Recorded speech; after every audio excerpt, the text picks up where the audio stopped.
This is part B of the Khoodeelaar television channel, broadcasting under the banner of BabyAngelGeronimoEditions.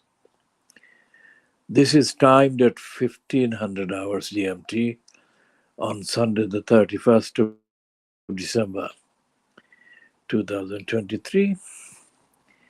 What we have noticed in the last 2 hours is the insertion of another propaganda by the UK Communist Party of Great Britain,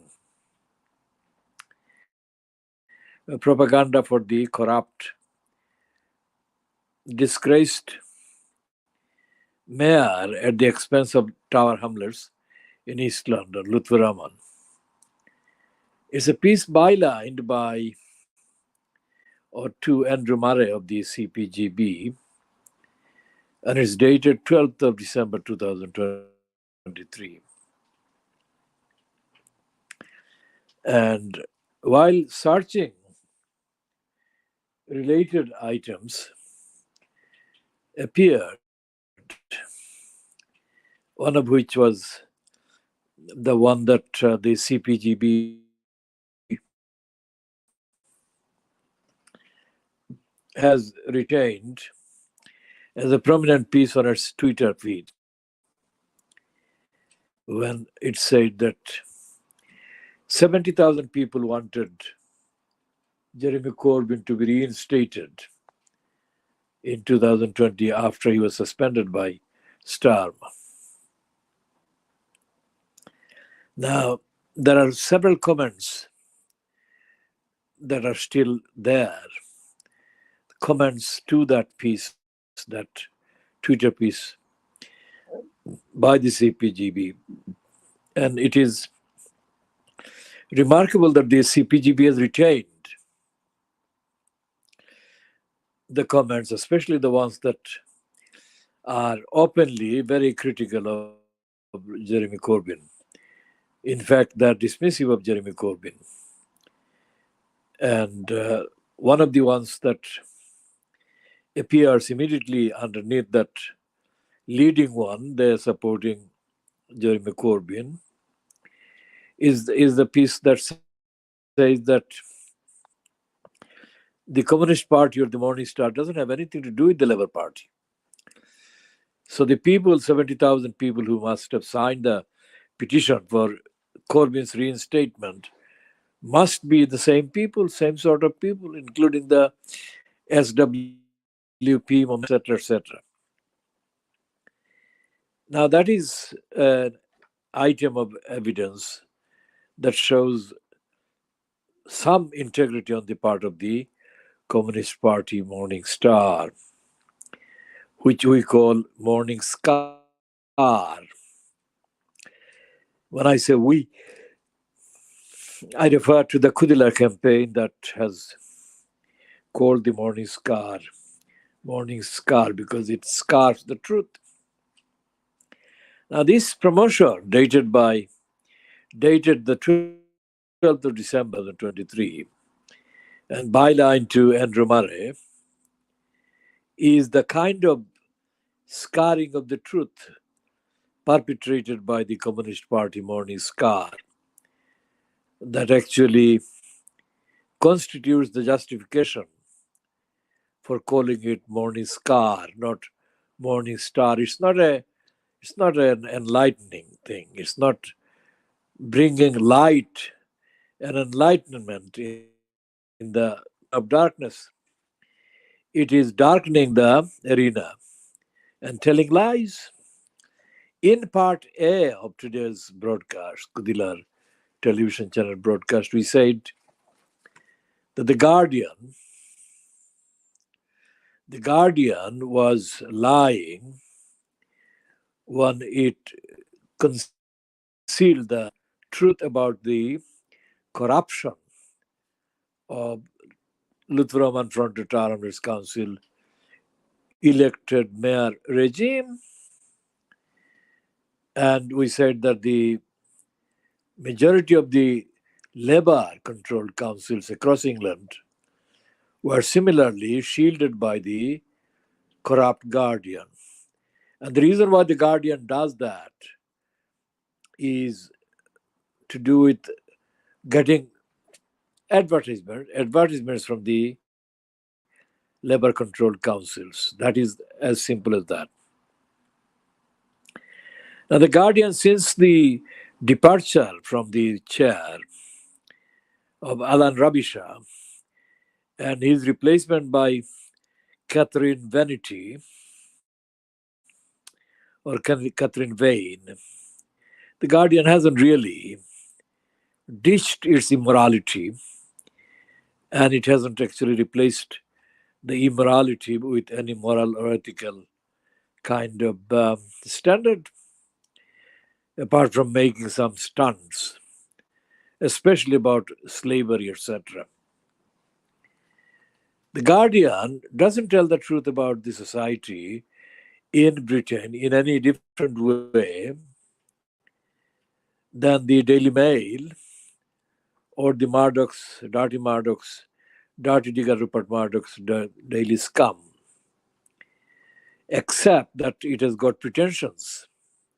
The Guardian pretends to be telling the truth, but it never does. The Guardian is perpetrating the myth of Little England just as vigorously, as blindly, as thoroughly as the Daily Mail and the Scum do. The Guardian makes pretensions by inserting token pieces about the situation in the rest of the world. But that's it, token pieces. Now, going back to the Andrew Murray plug, Thuraman, dated the 12th of December. Obviously, 12th of December 2023. Obviously, Andrew Murray is not any more informed about Tower Hamlets than the rest of the corrupt Communist Party CPGB crowd or crew. And the fact that they have run this quite lengthy piece, byline to Andrew Murray, shows that they're desperate. Because the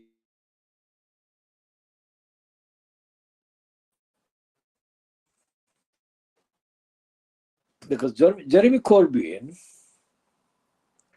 was one of the trio or quartet of so-called names that had spaces in the Communist Party morning scar every week that talked about the Labour Party,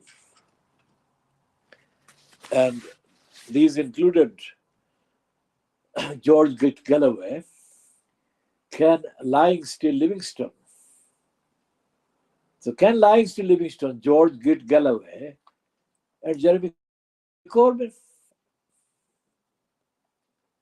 One of the first issues that I did a broadcast on a radio program about Jeremy Corbyn's stance on housing crisis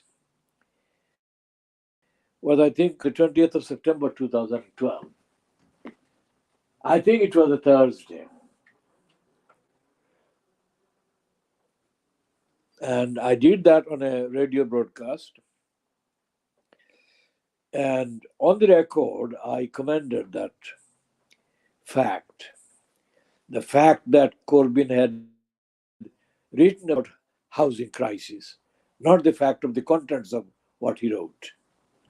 I'll come back to this in a minute.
So the Morning Star,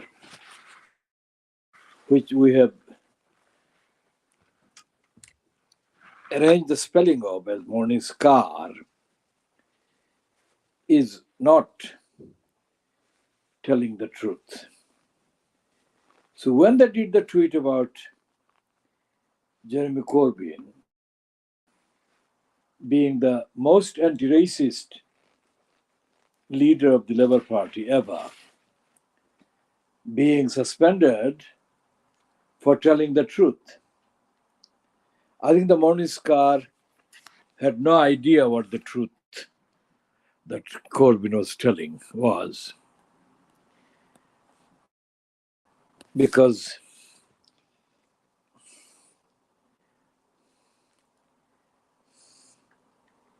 in my observations, I observed Jeremy Corbyn at several events organized mainly by the SWP wonkers. And one of the ones that I did observe Corbyn spieling at had reference to Palestine.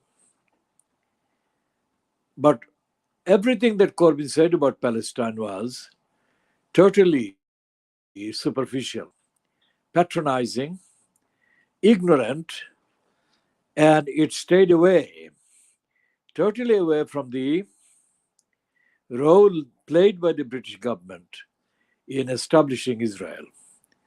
The Balfour Declaration.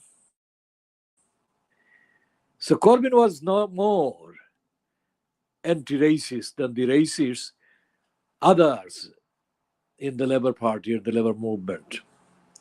SWP wonkers are as racist as Corbyn was. And the SWP wonkers' chief theoretician, so-called, Alex Kalinikos, is as racist as the rest of the left racists in the United Kingdom. So when they said that they were talking about Corbyn being supported by 70,000 people because he had been suspended by Starmer-fronted regime at the Labour Party for telling the truth, they have got absolutely no idea what truth was or is. Now this piece by Andrew Murray, dated the 12th of December 2023, is a list of absolute lies promoting Lutfur Rahman. Now, Lutfur Rahman, on the 12th of December 2023, is not a solicitor. Lutfur Rahman has been banned and barred forever, for life, from practicing as a licensed law trading solicitor. So for him to say that he was grateful to Tower Hamlets, whatever that was, for giving him the chance to become a solicitor, is a completely typical, absolutely ignorant, idiotic boast. For a start, being a solicitor, what does he mean by it gave him a chance to become a solicitor? Solicitor would spell as sole cheater. The licensed law traders, but these sole cheaters, the ones that Lutfur Rahman would be categorized in the past, before he was banned by the Law Society of England and Wales for life, would be the Bangladeshi ones that practice significantly from addresses in Tower Hamlets. Most of the Bangladeshi ones that are allowed to practice as solicitors have got no real legal knowledge, and they have got no ethics or morality.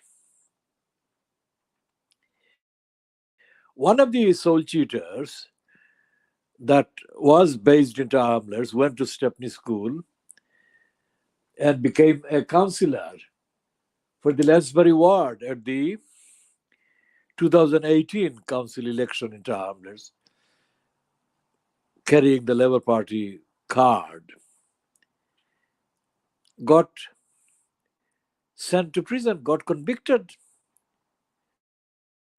Now that, how did that happen? It happened because this particular one actually lied about the ownership of private property. And he then lied to get the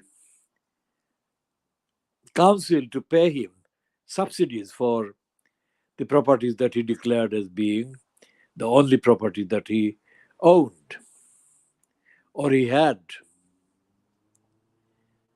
I mean, a solicitor in Tower Hamlets, elected as a councillor, as the Labour Party councillor for Lansbury Ward in 2018, was convicted. He was, of course, arrested, prosecuted, and convicted. As he has been banned as a solicitor by these Law Society's Solicitors Disciplinary Tribunal. When the Solicitors Disciplinary Tribunal sat to examine the evidence against Lutfur Rahman, based on the ruling by Richard Morey dated the 23rd of April 2015, Lutfur Rahman did not materialize. He didn't appear. So for him to tell Andrew Murray and the moron, repeating that he is a solicitor or he was ever a solicitor, is completely a contaminated claim. And the Communist Morning Star should have known better than to publish that idiotic boast, because it's not valid. Even if he said, Lutfur Rahman, that is, he said that he was grateful to Tower Hamlets, whatever that is, that Tower Hamlets gave him the chance to become a solicitor. There was no evidence that Lutfur Rahman practiced as a solicitor. There is no case, there is no evidence of him making a kind of leading kind of contribution to any legal litigation or case. When he was introduced to me as a schoolboy in 1980 in the Greater X Street by some former students of mine whom I taught for free, politics, society, ethics, and morality, he would have been, what, 14 years old? And then after that, I never had a real substantial conversation with him. So if you take from 1980 to 1994, that is 14 years. When I was coming out of the Aldgate Eastern exit, and he was going in, and he gave me the routine salute, the Muslim cultural salute, Assalamu alaikum. So I acknowledged that, and I asked him how he was doing. And he said that he had become a solicitor. Note the date or the year, 1994. That was the year when I took up the campaign for justice for the 11-year-old girl, Nasima Beg, who had been murdered by the negligence of the Royal London Hospital. So he gave me a card in which was printed the name of a firm of solicitors and his name. Based on that, in good faith, I rang him a few weeks later and asked him if he would agree to act as a solicitor for this family of Nasima Begum. And Lutfur Rahman declined. I was intrigued. I didn't understand how somebody who was happy to introduce himself to me as a solicitor would refuse to act in a case that would be historic. So I didn't know why he did that, although I suspected that he was a corrupt, cowardly individual. I never ever thought that he wasn't a solicitor. So, how long did it take before he was exposed as having been not a solicitor in 1994? He was only a solicitor in 2006 or thereabouts, many years after he said to me into the 1994 that he was a solicitor. And this came out after the Richard Morey ruling against him and after the Solicitors Regulation Authority examined the Richard Morey evidence and then referred this to the Solicitors Disciplinary Tribunal. There are two organizations. One is Solicitors Regulation Authority and one is Solicitors Disciplinary Tribunal. Both are operated under the Law Society of England and Wales. Now, I had no idea that Luthraman had lied to me as being solicitor, about being a solicitor himself in 1994. And then when he refused to take on the case on behalf of Nasima Begum's parents and family, he also lied because he didn't tell me why he would not take that case on. He could have told the truth. And there, the Morning Scar and Andrew Murray are exposed as peddlers of liars. Peddlers of liar, Luthuraman. Because all the item dated the 12th of December 2023 does is repeat a set of lies praising Luthuraman. There is nothing to praise. Absolutely nothing.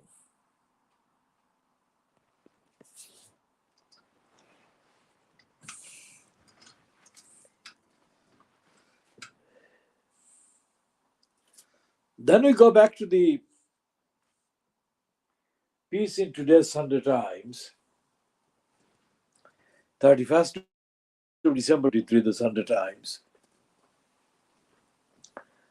running the propaganda piece for the other liar, Giles Fraser. Let's get hold of the Sunday Times propaganda piece for the proven liar, Giles Fraser. Giles Fraser said, it's on page 12 of the Money and Business. And it's in association with this particular piece says, in association with the Standard Life, part of Phoenix Group.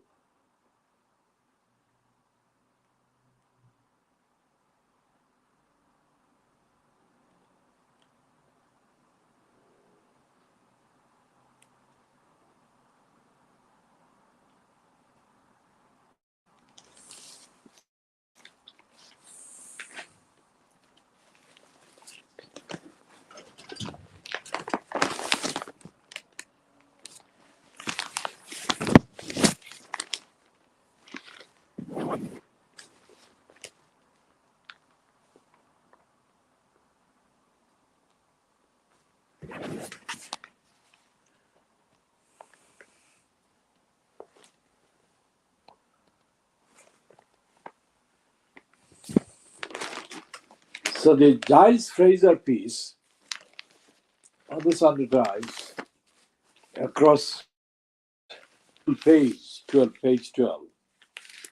is headed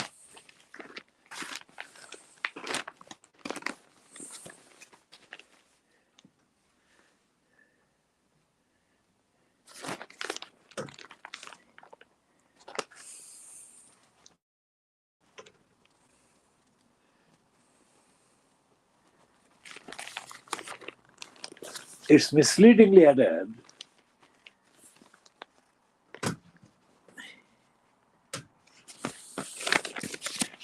it's scary to go into an estate agent as a first-time buyer at 58. This fucking liar is lying, pretending to be a first-time buyer. He's not a fucking first-time buyer. Because in the fucking piece,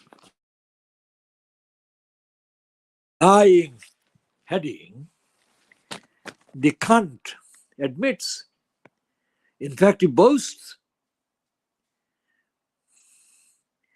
that he is very happy with his life and that he lives in a place which people would give their back teeth to live in. Fuck him. Fucking Giles Fraser lying in the fucking Sunday Times.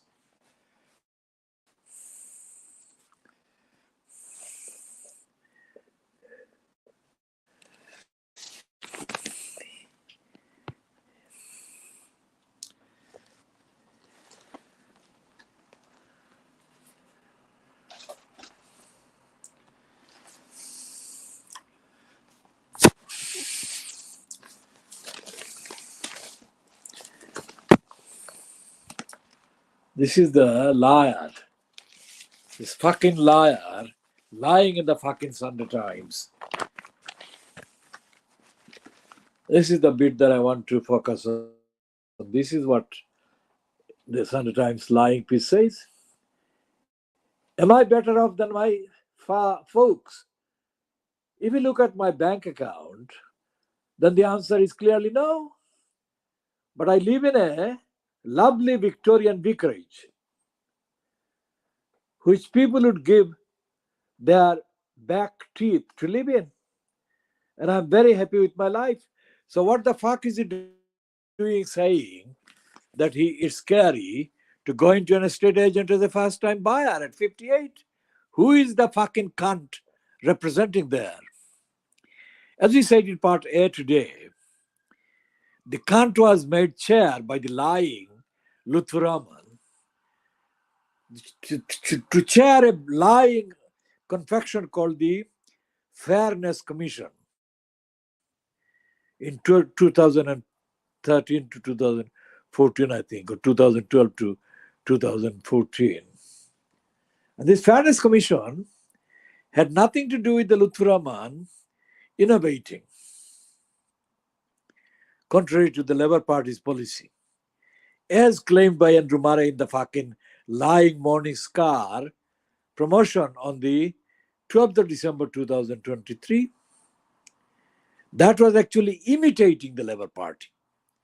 The Labour Party across England was following a trend called the councils were setting up fairness commissions.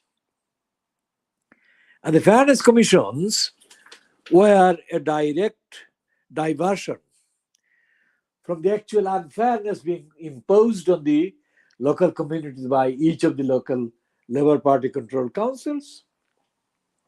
And they wanted to blame a third party for their failures. And the Fairness Commission was a legally devised lie, which meant that they would talk about fairness and they would talk about lack of fairness in the particular boroughs, but they would deflect attention from the role of the local Tower Hamlets Council or similar council in creating unfairness.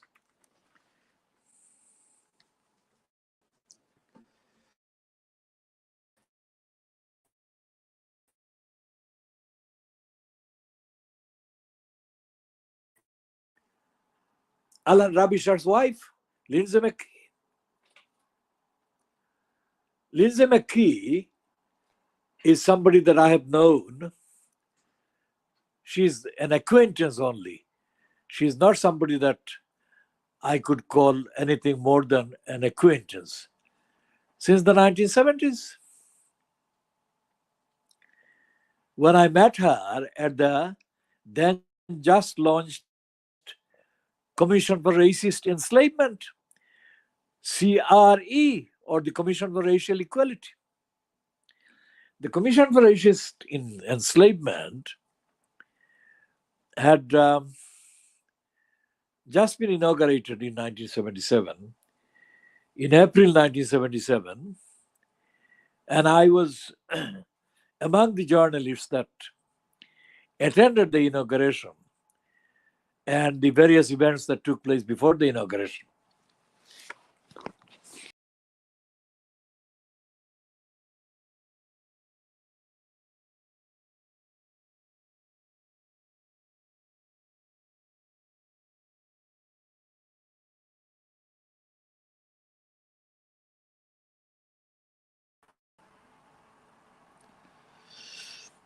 I shall be continuing on these topics in the next part.